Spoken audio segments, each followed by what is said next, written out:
अस्सलाम वालेकुम friends from all around the world. कैसे हैं आप सब लोग। वेलकम टू माय चैनल हिजामा नेचुरल हीलिंग। मेरे इस चैनल पे हम लोग हिजामा और हेल्थ से रिलेटेड कुछ इंपॉर्टेंट बातचीत करते हैं। आज का जो टॉपिक मैं आपके लिए लेकर आई हूँ, आज हम बात करने वाले हैं एक्सरसाइज के ऊपर।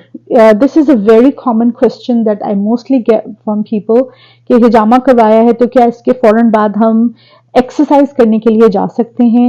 हिजामा के फौरन बाद एक्सरसाइज बिल्कुल भी रिकमेंडेड नहीं है। क्यों नहीं है, आज हम उसके बारे में 5 जो हमारे पॉइंट्स हैं वो हम डिस्कस करेंगे। देखिए, जब आपने हिजामा करवाया है उसके बाद अगर आप एक्सरसाइज करेंगे, एक्सरसाइज करने से क्या होता है, एक्सरसाइज करने से आप जो है वो आपको पसीना आता है, और जब बॉडी के ऊपर पसीना आ रहा है तो उसकी वजह से क्या होता है, उससे बैक्टीरिया जनरेट होते हैं। इट मीन्स के बॉडी पे आपने जहाँ हिजामा करवाया है वहां पे पसीना आ रहा है तो वहां पे बैक्टीरिया इकट्ठा हो रहा है, और बैक्टीरिया का मतलब होता है इन्फेक्शन। अगर आपकी बॉडी में जो है वो बैक्टीरिया इकट्ठा हो रहा है पसीने की वजह से, तो because your wounds are open, आपने जस्ट हिजामा करवाया है, आपके वूंड्स आर जो है वो ओपन है, उसकी वजह से इन्फेक्शन हो सकता है।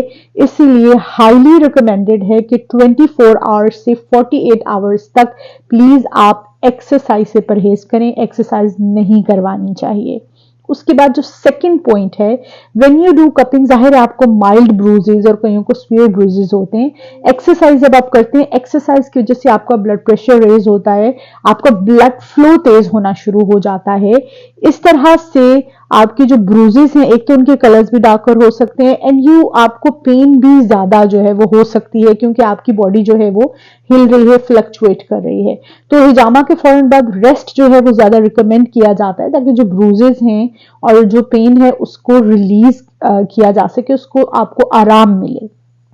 जो तीसरा पॉइंट है कि आपने जब हिजामा करवाया, इट मींस के there is a minor loss of body fluids, और जब आप of course body is a bit dehydrated, और जब आप एक्सरसाइजेस करते हैं, एक्सरसाइज से भी आपका फ्लूइड लॉस होता है, क्योंकि स्वेट वगैरह निकल रहा है तो ऑफ कोर्स फ्लूइड लॉस बहुत तेजी से होगा। जब फ्लूइड लॉस होता है तो उसकी वजह से आपकी बॉडी डिहाइड्रेटेड हो जाती है। व्हेन इट गेट्स डिहाइड्रेटेड तो आप डिजी भी हो सकते हैं, यू गेट लाइट हेडेड, और नॉजियाटिक फीलिंग भी आपको जनरेट हो सकती है। इसीलिए हिजामा जो है उसके फौरन बाद एक्सरसाइज को रिकमेंड नहीं किया जाता। जो मोस्ट इंपॉर्टेंट पॉइंट है वो ये है कि व्हेन यू डू हिजामा, आपका प्राइमरी गोल क्या है।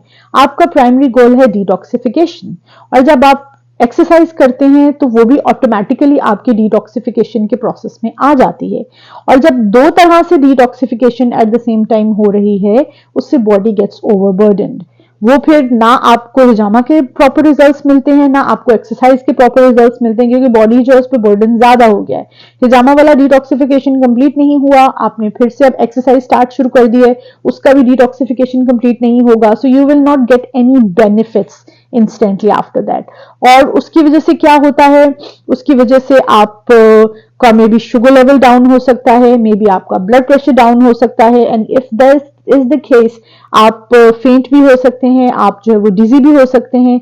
इसीलिए बेहतरीन सोल्यूशन यही है कि हिजामा के फौरन बाद एक्सरसाइज ना की जाए। हल्की फुल्की वॉक अगर आप करते हैं that's fine, but exercise treadmill पे या दूसरी तीसरी एक्सरसाइज प्लीज फौरन से हिजामा के बाद उसको मत करें। At least give your body a rest of 24 to 48 hours. उसके बाद अगर आप करना चाहते हैं exercise, that's not a problem. Exercise one of the best solution for the detoxification, but instantly after hijama it's not recommended. अपनी बॉडी को time दें हील होने के लिए, इंशाल्लाह उसके बाद आप एक्सरसाइज कर सकते हैं। Thank you so much. मैंने इस पे आर्टिकल भी लिखा है, इंशाल्लाह मैं उसका लिंक भी डालूंगी, आप उसको भी पढ़िए। जज़ाकल्लाह खैर। अस्सलाम वालेकुम।